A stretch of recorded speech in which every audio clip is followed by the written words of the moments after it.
హృదయపూర్వకంగా ధన్యవాదాలు తెలియజేసుకుంటూ శ్రీకాకుళం నియోజకవర్గంలో నిరుద్యోగ యువతను కూటమి ప్రభుత్వం మోసం చేస్తుందని అఖిల భారత యువజన సమైక్య రాష్ట్ర ప్రధాన కార్యదర్శి ముజ్జాడ యుగంధర్ ఆరోపించారు. ఎన్నికల హామీలైన లక్షల ఉద్యోగాల కల్పన, నిరుద్యోగ వృత్తి వంటి అంశాలను అధికారంలోకి వచ్చిన తర్వాత పూర్తిగా విస్మరించారని విమర్శించారు.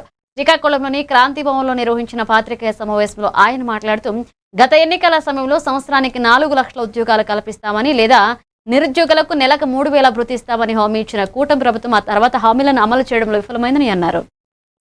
నియోజకవర్గాలు తిరుగుతూ ప్రచారం చేస్తూ ఈ రాష్ట్రంలో 2,30,000 ప్రభుత్వ శాఖల్లో ఖాళీగా ఉన్నాయి, మేము అధికారంలోకి వచ్చిన తర్వాత భర్తీ చేస్తామని చెప్పిన ఎన్డీఏ గవర్నమెంట్ ఈ రోజు ఏమైందని మంత్రి నారా లోకేష్ గారు కంటున్నారు. ఆ రోజు మీరు ఇచ్చిన మాట ఈ రోజు ఏం నిలబెట్టుకోలేదు. మీ ప్రభుత్వం ఏర్పడి దాదాపు 2 సంవత్సరాలు కావస్తున్నప్పటికీ ప్రతి సంవత్సరం జనవరిలో క్యాలెండర్ రిలీజ్ చేస్తామన్నారు, జాబ్ క్యాలెండర్. అది కాకుండా ఈ రోజు ఉగాది నాటికి 2 సంవత్సరాలు జాబ్ క్యాలెండర్ రిలీజ్ చేసి ఈ రోజు లక్షలాది మంది నిరుద్యోగులు కోచింగ్ సెంటర్లో మగ్గుతున్నప్పటికీ కూడా నిరుద్యోగ యువత పైన నీళ్లు చల్లే జాబ్ క్యాలెండర్ తేవడం అనేది మేము పూర్తిగా అఖిల భారత యువజన సమైక్య తరఫున అది జాబ్ క్యాలెండర్ కాదు, డూప్ క్యాలెండర్ అని మేము పరిగణిస్తున్నాం.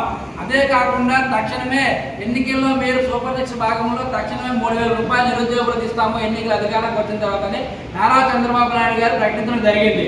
అది పూర్తి స్థాయిలో 3,000 రూపాయలు నిరుద్యోగ వృత్తి ఎవరికి ఇవ్వకుండా వాళ్ళకి ఉద్యోగం అవకాశం వచ్చేంత వరకు వాళ్ళకి 3,000 రూపాయలు నిరుద్యోగ వృత్తి ఇచ్చి ఆదుకుంటామని చెప్పిన ఎన్డీఏ గారు ఈ రోజు మీరు ఎంతమంది నిరుద్యోగ వృత్తి ఇచ్చారు, ఎన్ని వేల రూపాయలు మీరు నిరుద్యోగ వృత్తి ఇచ్చారు, ఒక్కొక్క నిరుద్యోగులకి ఎంత బకాయి ఉన్నారో మీ రాష్ట్రంలో మీకు అర్థమవుతుందా? తక్షణమే నిరుద్యోగులకు నిరుద్యోగ వృత్తి విడుదల చేయాలి. పూర్తి స్థాయిలో 50,000 పోస్టులతో జాబ్ క్యాలెండర్ రిలీజ్ చేయాలి. తక్షణమే ఈ జాబ్ క్యాలెండర్ రద్దు చేయాలి. లేని ఏడలా పెద్ద ఎత్తున అఖిల భారత యువజన సమైక్య ఆధ్వర్యంలో రాష్ట్ర వ్యాప్తంగా ఆందోళన చేయడానికి కూడా సిద్ధంగా ఉన్నామని చెప్పి హెచ్చరిస్తున్నాం. నా పేరు ఎం యుగంధర్, ఏఐవైఎఫ్ రాష్ట్ర ప్రధాన కార్యదర్శి.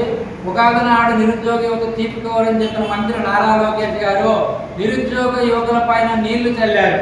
పూర్తి స్థాయిలో జాబ్ క్యాలెండర్ రిలీజ్ చేయకుండా 10,060 పోస్టులతో జాబ్ క్యాలెండర్ రిలీజ్ చేసి పెద్ద ప్రచారం చేసుకుంటూ ఇదే పెద్ద జాబ్ క్యాలెండర్ అని చెప్తున్న ఎన్డీఏ గవర్నమెంట్ ఆనాడు యువకాలం పాదయాత్రలో పెద్ద ఎత్తున నియోజకవర్గాలు తిరుగుతూ ప్రచారం చేస్తూ ఈ రాష్ట్రంలో 2,30,000 ప్రభుత్వ శాఖల్లో ఖాళీగా ఉన్నాయి, మేము అధికారంలోకి వచ్చిన తర్వాత భర్తీ చేస్తామని చెప్పిన